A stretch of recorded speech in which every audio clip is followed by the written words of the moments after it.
নাও এবার সিঁদুর দান করো। অর্জুন, এটা সিঁথিতে পরিয়ে দাও। উলে দাও, উলে দাও, উলে দাও। পড়া পড়া অর্জুন, পড়া।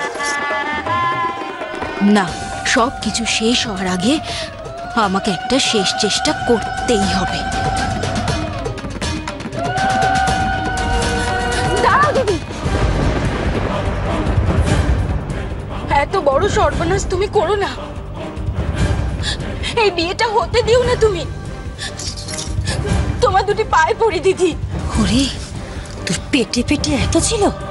আমার ছেলে তোর কি ক্ষতি করেছে যে আমার ছেলের জীবন নষ্ট করার জন্য তুই উঠে পড়ে লেগেছিস? এই বিয়েটা হলেই ওদের জীবনটা শেষ হয়ে যাবে দিদি। ওরা কেউ ভালো থাকবে না, ওদের জীবনটা নষ্ট হয়ে যাবে। দিদি তুমি বুঝতে পারছো না, দেশে আইন কানুন তো এমনি এমনি তৈরি হয়নি। আর এগুলোর পেছনে একটা কারণ আছে। এই সব কিছুর একটা নির্দিষ্ট সময় আছে দিদি। এখন ওদের শরীর মন তৈরি হওয়ার সময়। এই সব কিছু এভাবে ভেঙে দিও না, আমি তোমার সামনে হাত জোড় করছি। তো বড্ড কথা বেড়েছে। সবার সামনে তুই আমার মুখে মুখে চোপা করছিস। সামনে তোর ভাসুর ঠাকুর বসে আছে, তোর বর আছে।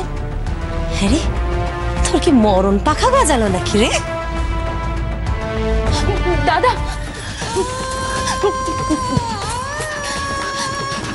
দাদা, দাদা, আপনার তো অনেক পয়সা, অনেক প্রভাব প্রতিপত্তি।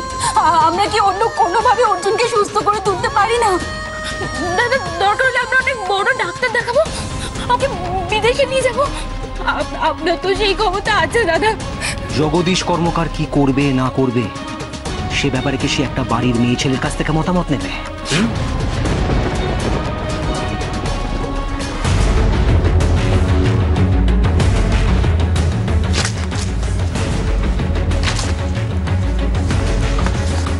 এত বড় স্পর্ধা তোর?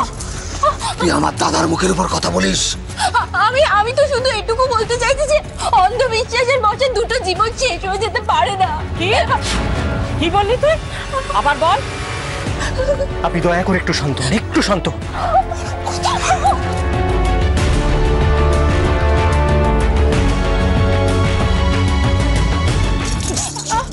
গুরুমাকে পর্যন্ত চটিয়ে দিলি।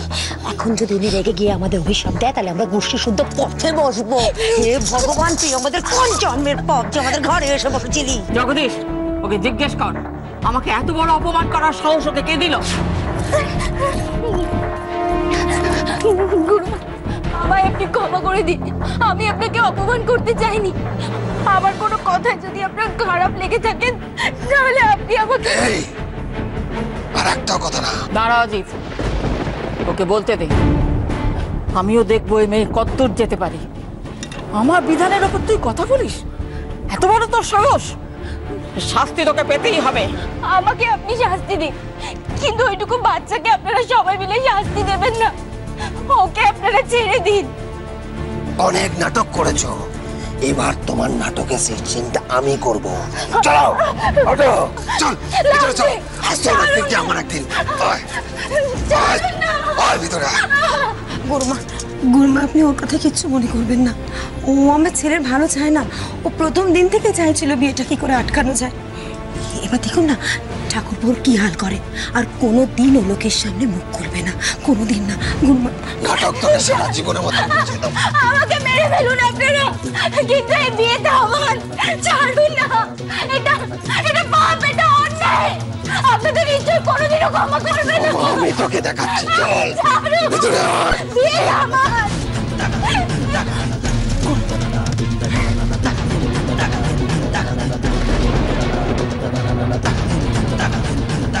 মা, মা, আমি আপনার কাছে হাত জোর করে বলছি, এই বিয়েতে আর কেউ কোনো বাধা দেবে না।